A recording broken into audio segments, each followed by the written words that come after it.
নমস্কাৰ সকলোকে। আজিৰ এই ভিডিঅ'টোত মই আপোনালোকক আগতে যিহেতু জনাইছিলোঁ আগৰ ভিডিঅ'টোত যে মই লাৰ্জ কেপ কি, মিড কেপ কি, স্মল কেপ কি, এই তিনিটা কেটেগৰীৰ বিষয়ে মই আপোনালোকক ভালকৈ বুজাই দিম। মই এটা জেমিনিত নোট উলিয়াই লৈছোঁ আৰু ধৰক মই নোটটো বেচিছত আপোনালোকক মই বুজাবলৈ ভাল হ'ব। আপোনালোকে স্কিপ নকৰাকৈ ভিডিঅ'টো শেষলৈকে চাব। আপোনালোকক মই কমপ্লিটলি মানে ধুনীয়াকৈ আপোনালোকে বুজি পাব যে স্মল কেপ কি, মিড কেপ কি আৰু লাৰ্জ কেপৰ ডিফাৰেঞ্চটো।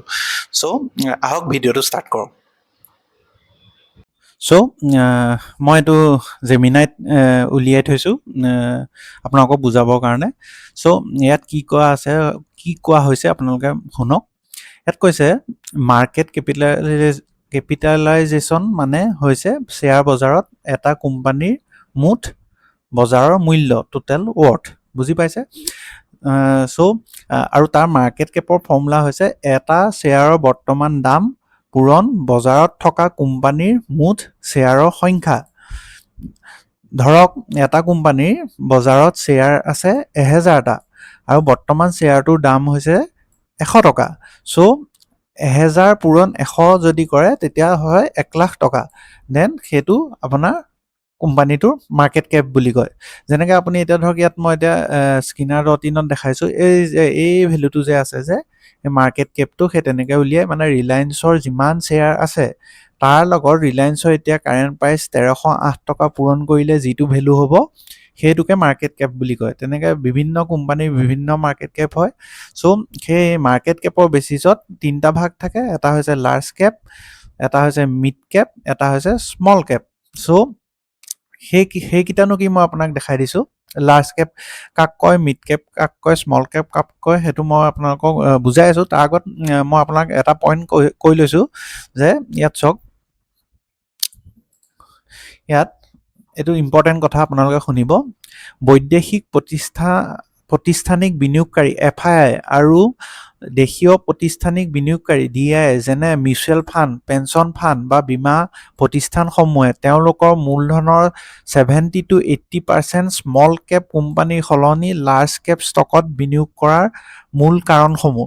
মানে তেওঁলোকে মানে FII হওক DII হওক তাহাঁতি 70 to 80% লাৰ্জ কেপত ইনভেষ্ট কৰে, বাকী 20%হে তেওঁলোকে মিড কেপ আৰু স্মল কেপত ইনভেষ্ট কৰে। আৰু ইয়াৰ অন্তৰালৰ কাৰণটো কি শুনক।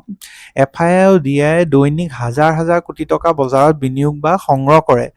লাৰ্জ কেপ কোম্পানীসমূহৰ দৈনিক লেনদেনৰ পৰিমাণ, ট্ৰেডিং ভলিউম অতি বেছি, সেয়েহে বজাৰত মূল্যত ডাঙৰ প্ৰভাৱ নেপেলায়। তেওঁলোকে সহজেই শ্বেয়াৰ ক্ৰয় বা বিক্ৰয় কৰিব পাৰে।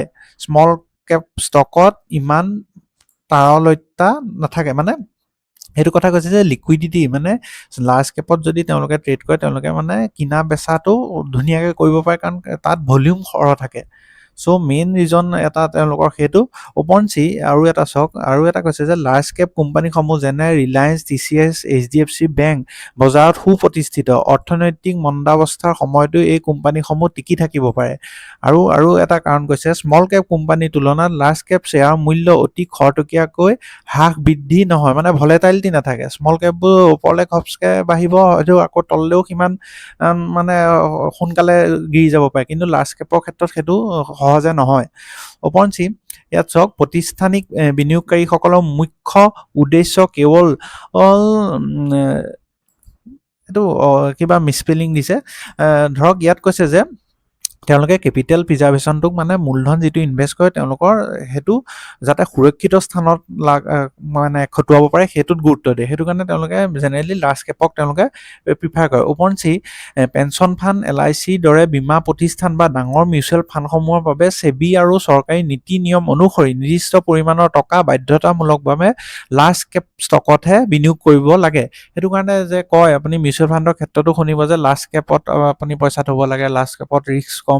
মেইন ৰিজন সেইটোৱেই। মানুহে যে মিউচুৱেল ফাণ্ডত পইচা লগায়, ফ্লেক্সি কেপ থাকে, লাৰ্জ কেপ থাকে, মিড কেপ থাকে, স্মল কেপ থাকে। জেনেৰেলি স্মল কেপে বেছি ৰিটাৰ্ণ দিয়ে মিড কেপতকৈ, আকৌ মিড কেপে লাৰ্জতকৈ দিয়ে, আকৌ লাৰ্জ কেপে আপোনাৰ ধৰক কম ষ্টেবল ৰিটাৰ্ণ দিয়ে। মানুহে সেইটো কাৰণে কয় যে লাৰ্জ কেপ ষ্টকত পইচা খটাবলৈ লাৰ্জ কেপ মিউচুৱেল ফাণ্ডত পইচা খটাব লাগে। আৰু এটা থাকে আপোনাৰ ফ্লেক্সি কেপ ফাণ্ড বুলি, য'ত লাৰ্জ, মিড, স্মল গোটেইকেইটা কম্বিনেশ্যনত এটা ফাণ্ড থাকে, সেইটো ফ্লেক্সি কেপ ফাণ্ড ফাণ্ড বুলি কয় সেইটো মিউচুৱেল ফাণ্ডৰ লগত জড়িত তাৰপিছত ইয়াত চাওক লাৰ্জ কেপ কোম্পানীসমূহৰ বিত্তীয় তথ্যসমূহ অত্যন্ত স্পষ্ট নিয়মীয়া আৰু নিৰ্ভৰযোগ্য স্মল কেপ কোম্পানীসমূহৰ ক্ষেত্ৰত ব্যৱসায়িক ঝুঁকি আৰু পৰিচালনা সম্পৰ্কীয় মেনেজমেণ্ট ৰিস্ক অনিশ্চয়তা কিছু বেছি থাকে উপৰঞ্চি ইয়াত সাৰাংশটো কৈছে যে স্মল কেপত ক্ষিপ্ৰতাৰে অধিক লাভৰ সম্ভাৱনা থাকিলেও ইয়াৰ ঝুঁকি আৰু তাৰলত্যৰ অভাৱৰ বাবে এইটো অসমীয়াত কাৰণে এনেকুৱা লাগিছে শুনিবলৈ মানে মেইনলি সেই কাৰণকেইটা কৈ দিছে যে লিকুইডিটি ৰিস্কৰ কাৰণে বা কেপিটেল ৰিজাৰ্ভেশ্যন এই মূল কথাখিনিৰ কাৰণে মানে জেনেৰেলি FIDI আপোনালোকে মেইন এইটো পইণ্ট মনত ৰাখক যে তেওঁলোকে 70 to 80% লাৰ্জ কেপত খটায় আৰু বাকী 20%ে তেওঁলোকে মিড আৰু স্মল কেপত ইনভেষ্ট কৰে দেন নেক্সট আপোনালোকক মই এতিয়া দেখাম যে আহক আমি কেনেকৈ চাম যে লাৰ্জ কেপ কিমান আছে স্মল কেপ কিমান আছে মিড কেপ কিমান আছে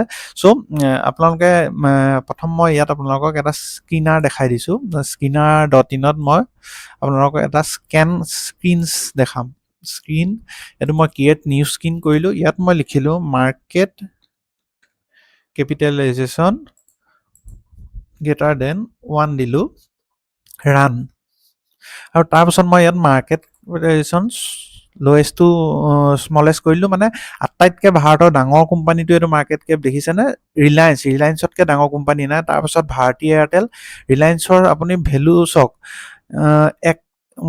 এইটো 17,69,784 crore চ' এনেকৈ যোনটো চিৰিয়েলি একেবাৰে ওপৰৰ পৰা মানে হায়েষ্ট টু লোৱেষ্ট টপ 100টা কোম্পানীক আপোনাৰ লাৰ্জ কেপ বুলি কয় ইয়াত মই এতিয়া ছেকেণ্ডলৈ গ'লোঁ এই যে দেখিছে এই 100 ইয়াৰ ওপৰৰ গোটেই ষ্টকখিনিক আপোনালোকক লাৰ্জ কেপ কোম্পানী বুলি কয় নেক্সট আপুনি যদি 3 যায় 3 4 5লৈকে গ'ল সেই 100ৰ পৰা এই 250লৈকে আছে যে এইখিনিক মিড কেপ কয় চ' প্ৰথম যোনকেইটা লাৰ্জ কেপৰ প্ৰথম মানে লাৰ্জ কেপ কাক কয় সেইটো মনত ৰাখক যে মাৰ্কেট কেপিটেলাইজেশ্যনৰ বেচিছত টপ 1 নম্বৰৰ পৰা টপ 100টা কোম্পানীক আপোনাৰ লাৰ্জ কেপ কয় নেক্সট 101ৰ পৰা 250লৈকে যিমানকেইটা ষ্টক পৰে মাৰ্কেট কেপিটেলাইজেশ্যনৰ বেচিছত তাক কয় আপোনাৰ মিড কেপ আৰু 250 যিমান তলৰ ষ্টক আছে চব স্মল কেপত পৰে চ' আপুনি সেইখিনি আপুনি NSE ৱেবছাইটতো মই আপোনাক দেখাই দিছোঁ NSE ৱেবছাইটত যাব ইয়াত মাৰ্কেট ডাটা ছেকশ্যনত যাব ইয়াত আপুনি ইণ্ডাইচেছত ক্লিক কৰিব ইণ্ডাইচেছত ক্লিক কৰিলে আপুনি ইয়াত এইটো অপশ্যন দেখিব নিফটি 100ত আপুনি যদি ক্লিক কৰে দেন আপোনালোকক এই মানে লাৰ্জ কেপ যিমানখিনি ষ্টক আছে আপুনি ইয়াত চাব পাৰিব নেক্সট আৰু এটা উপায় আছে আৰু মিড কেপখিনি যদি বোলে দুইটা একেলগে চায় তেনেহ'লে আপুনি লাৰ্জ আৰু মিড এইটো নিফটি লাৰ্জ মিড কেপ 250 যে আছে এইটো চিলেক্ট কৰিব তেতিয়া লাৰ্জ আৰু মিড গোটেই ষ্টকখিনি আপোনালোকে ইয়াত পাই যাব চ' ভিডিঅ'টো আপোনালোকে কেনেকুৱা পালে জনাব আৰু যদি ভাল পালে তেনেহ'লে লাইক শ্বেয়াৰ এণ্ড ছাবস্ক্ৰাইব কৰিব ধন্যবাদ